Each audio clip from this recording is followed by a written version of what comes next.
got cut off on that one. That was weird. It just stopped.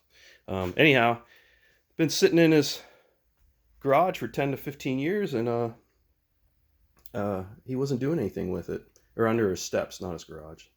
Um, so I'm really stoked that we're going to bring this thing back to life, and hopefully it'll get some use again. He even talked about, like I said, he's an avid hunter.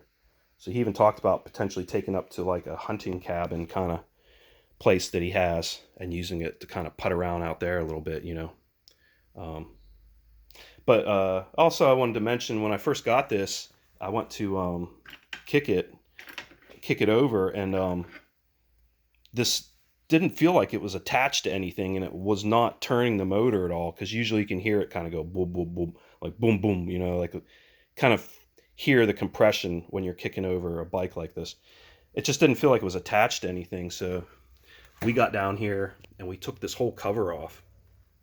You know, every one of these bolts going around here was like pretty much seized in there, and there's a whole bunch of them going around here. They're all across the bottom and stuff. I had to use my impact driver to break all those screws loose, and the impact driver worked perfectly on those.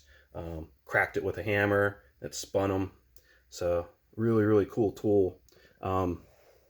These particular screws in a lot of the Japanese bikes, they look like they're Phillips head, but they're really not. It's kind of like a flat Phillips head, like a snub nose Phillips head, if you will, instead of like a pointy Phillips head. And if you use the pointy normal style Phillips head screwdrivers that everyone's accustomed to, you can very easily strip those screws out. So I looked around through all my tools and found a perfect bit to work in there. So none of those got stripped out. I put that in the impact driver and broke all those loose. Of course, as soon as I started to pull the cover off, all these gears and all this stuff started popping out of there. It was really kind of crazy. So I kind of had to hold everything and push stuff back in place so I didn't lose the order of everything. And we took that whole side cover off. That's where all the transmission gears and all that stuff is in there. And we discovered that there was just like one or two things that were out of place in there. And so we popped everything back in place and put the cover back on. And it amazingly doesn't leak, first of all. That's mind-blowing. And then second of all, it all works now. So I spent some time freeing up the brakes. The brakes were all seized up and stuff like that. So now the brakes all work. So I guess this is going to be a bit of a three-part video. You know, the first little bit I got cut off, so I'm, you know, doing this second video. I'm going to make a third video maybe of me cruising around on the bike after I put the exhaust back on.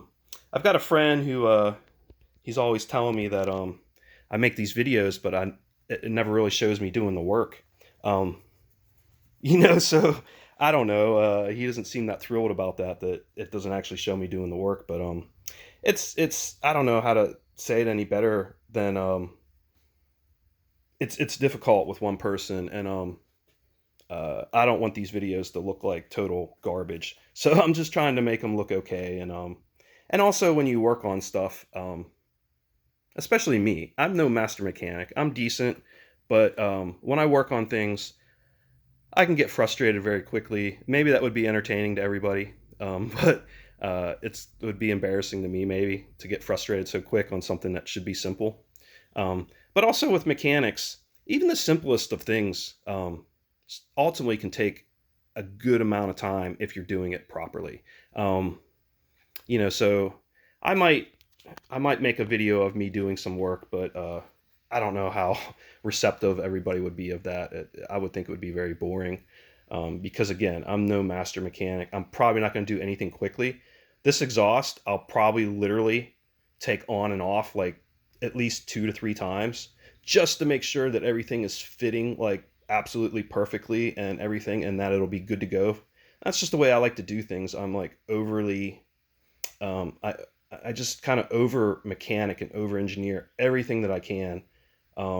So it takes a lot longer. So that's part of the reason I'm not making videos of me actually doing the work. I don't know that I would get the camera angles work, and I'm always moving from back and forth, and And every time I watch videos of people doing work, they comment on how much longer it takes just because of the videotaping aspect. Because I might move the camera from like this angle and then realize it doesn't look right, and then I would come back down here maybe and put the camera here or something. So it takes a lot of time to do that stuff. So, but anyhow, cool little scooter. That, like I said, we haven't put a dime into it. I think I had to use like a C-clip out of my stash, so and that was it to get it running. But look at this little deal. This is pretty cool. Maybe it opens this way. So the seat just pops up from the back. It just lifts up like that. Obviously, that's the little battery, and then you can see two tanks here. This one here is the oil, and this one here is the gas. So there's separate tanks in there.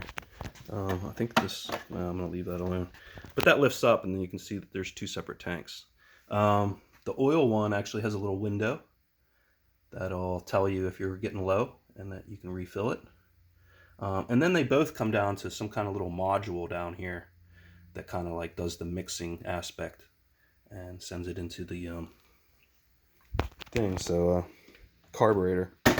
So my goal today is to get the exhaust bolted back on, get that little guard, and then the foot peg thing, put that all back on there, and then hopefully the next video will be of me starting her up and taking her for a little rip. I'm gonna have to check the tires again, pump them up maybe or something, make sure they're gonna withstand my weight, and take her for a little spin. I think it'll be a lot of fun. So cool. All right, everybody, this is part 2 of the video. Part 3 will be when it's all back together and I'm taking it for a spin, hopefully. So talk to you soon.